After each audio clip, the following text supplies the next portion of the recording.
सुदामा जी भगवान श्री कृष्णचंद्र के बाल्यकाल के सखा थे। दोनों उज्जैन में संदीपनी जी महाराज के एक घर साथ ही पढ़ते थे। सुदामा वेदवेत्ता, विषयों से विरक्त, शांत और जितेंद्रिय थे। विद्या पढ़ चुकने पर दोनों सखा अपने अपने घर चले गए। सुदामा बड़े ही गरीब थे। एक समय ऐसा हुआ कि लगातार कई दिनों तक इस ब्राह्मण परिवार को अन्न के दर्शन नहीं हुए। भूख के मारे बेचारी ब्राह्मणी का मुख सूख गया। बच्चों की दशा देखकर उसकी छाती भर आई। वह जानती थी कि द्वारिकाधीश भगवान श्री कृष्णचंद्र मेरे स्वामी के सखा हैं। उसने डर से कांपते कांपते पति को सब हालत सुनाकर द्वारका जाने के लिए अनुरोध किया। वह पति के निष्काम भाव को भी जानती थी। इससे उसने कहा, प्रभु, मैं जानती हूँ कि आपको धन की रत्ती भर भी चाय नहीं है, परंतु धन बिना गृहस्थी का निर्वाह होना बड़ा कठिन है। अतएव मेरी समझ से आपका अपने प्रिय मित्र के पास जाना ही आवश्यक और उचित है।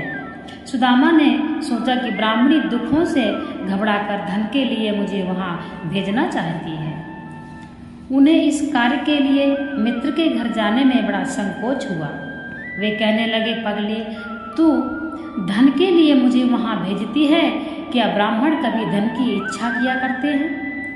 अपना तो काम भगवान का भजन करना ही है। भूख लगने पर भीख मांग ही सकते हैं। ब्राह्मणी ने कहा, यह तो ठीक है, परंतु यहाँ भीख तो नसीब भी नहीं। मेरे फटे चिथड़े और भूख से छटपटाते बच्चों के मुंह की ओर तो देखिए। मुझे धन नहीं चाहिए। मैं नहीं चाहती कि आप उनके पास जाकर राज्य या लक्ष्मी मांगे।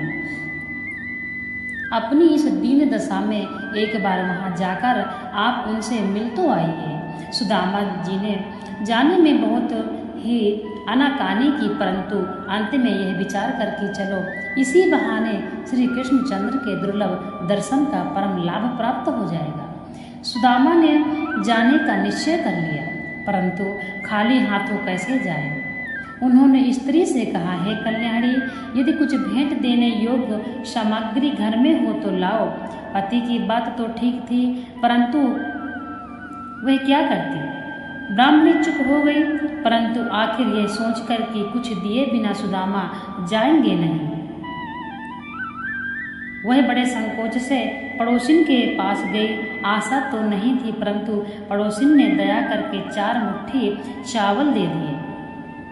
ब्राह्मणी ने उनको एक मैले कुचैले फटे चिथड़े में बांधकर श्री कृष्ण जी की भेंट के लिए पति को दे दिया। सुदामा जी द्वारका पहुँचे।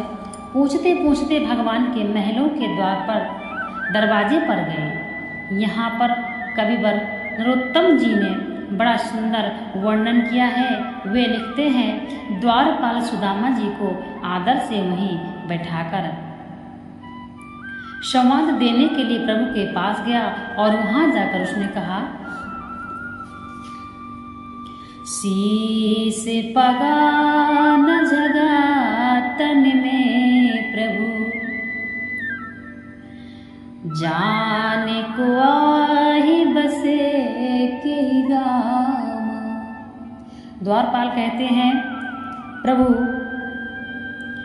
तन पे कपड़े नहीं हैं, सर पे पगड़ी भी नहीं है, ना जाने किस गांव से आए हुए हैं। धोती फटी सिलटी दुपटी, धोती भी फटी हुई है और अंगोछा भी फटा हुआ है। और पाए नहीं की नहीं सामा, और पैरों में चप्पल भी नहीं है, पैर भी नंगे पांव हैं, पैर में भी कुछ पहन के नहीं आए। द्वार खड़ो दुज दुर्बल देखी, राहु चकिसो वसुधा विरामा, पूछत दीन दयाल कुदामा, बतावत आपन नाम सुदामा।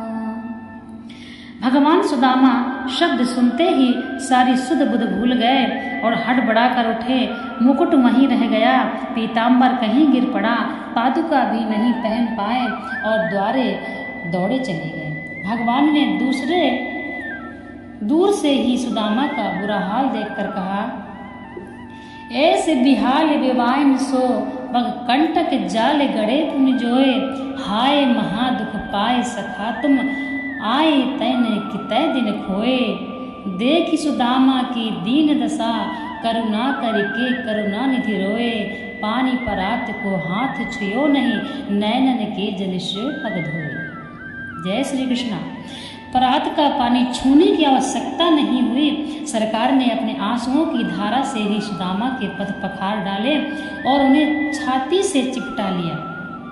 तदंतर भगवान उन्हें आदर सहित महल में ले गए और वहां अपने दिव्य पलंग पर बैठाया तथा स्वयं अपने हाथों से पूजन की सामग्री का संग्रह कर अपने ही हाथों से उनके चरणों को धोकर उस जल को स्वयं त्रिलोक पावन होते हुए भी अपने मस्तक पर धारण किया। राधे राधे। तदंतर भगवान ने प्रिय मित्र के शरीर में दिव्य गंध युक्त चंदन अगर कुमकुम लगाया और सुगंधित धूप दीप आदि से पूजन करके उन्हें दिव्य भोजन कराया। पान सुपारी दी। ब्राह्मण सुदामा का शरीर अत्यंत मलिन और क्षीण था। देह भर में स्थान स्थान पर नसें निकली हुई थी। वे एक फटा पुराना कपड़ा पहने हुए थे, परंतु भगवान की प्रिय सखा होने के नाते साक्षात लक्ष्मी जी का अवतार रुक्मणी जी अपनी सखी देवियों सहित रत्न दंड युक्त व्यजन चामर हाथों में लिए परम दरिद्र भिक्षुक ब्राह्मण की बड़ी चाव से सेवा पूजा करने लगे। भगवान श्री कृष्ण सुदामा का हाथ अपने हाथों में लेकर लड़कपन की मनोहर बातें करने लगे। कुछ देर के बाद भगवान ने प्रिय मित्र की ओर प्रेमपूर्ण दृष्टि से देखते हुए हंसकर कहा कि भाई, तुम मेरे लिए कुछ भेंट भी नहीं लाए हो। भक्त को प्रेम पूर्वक दी हुई जरा सी वस्तु को भी मैं बहुत मानता हूँ, क्योंकि मैं प्रेम का भूखा हूँ। अब भक्त के द्वारा दी गई अपार सामग्री भी मुझे संतुष्ट नहीं कर सकती। भगवान के इतना कहने पर भी सुदामा चावली की पोटली भगवान को नहीं दे सके। भगवान की अतुल राज संपत्ति और वैभव देखकर उन्हें चावल देने में सुदामा बड़ी लज्जा हुई। तब प्राणियों के अंतर की बात जानने वाले हरि ने ब्राह्मण के आने का कारण समझकर विचार किया कि यह मेरा निष्काम भक्त और प्रिय सखा है।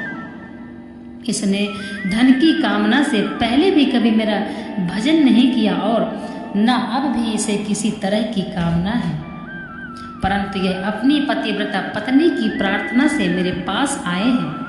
अतएव इसे मैं वह संपत्ति दूंगा जो देवताओं को भी दुर्लभ है। जय श्री कृष्णा।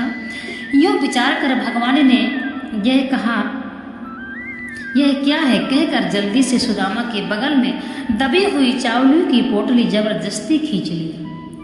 पुराना फटा कपड़ा पोटली खुल गई और चावल चारों ओर बिखर गए। भगवान बड़े प्रेम से कहने लगे, हे सखा, आपके द्वारा लाया हुआ यह चावलों का उपहार मुझको अत्यंत प्रसन्न करने वाला है। ये चावल मुझको और समस्त विश्व को तृप्त कर देंगे। यूं कहकर भगवान बिखरे हुए चावलों को बीन बीन कर उन्हें चबाने लगे। भक्त के प्रेम पूर्वक लाए हुए उपहार का इस प्रकार भोग लगाकर भगवान ने अपने अतुलनीय प्रेम का परिचय दिया। जय श्री राधे। कुछ दिन बड़े आनंद पूर्वक वहां रहकर सुदामा अपने घर लौटे। इधर घर का रूपांतर हो गया था। भगवान की लीला से टूटी मड़ैया स्वर्ण महल के रूप में परिणित हो चुकी थी। सुदामा ने भगवान की लीला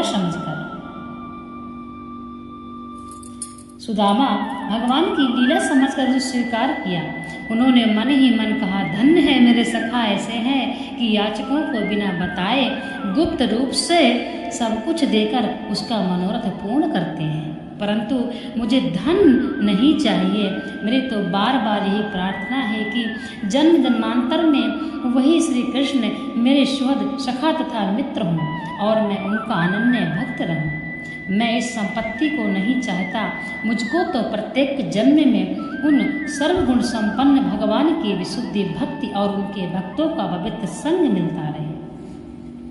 वे दया करके ही धन नहीं दिया करते, क्योंकि धन के गर्व से धनवानों का अधःपतन हो जाता है। इसलिए वे अपने अदूरदर्शी भक्तों को संपत्ति, राज्य और ऐश्वर्य नहीं देते। सुदामा आजीवन नाच भक्त भाव से घर में रहे और उन्होंने अपना सब समय भगवान के भजन में ही बिताया।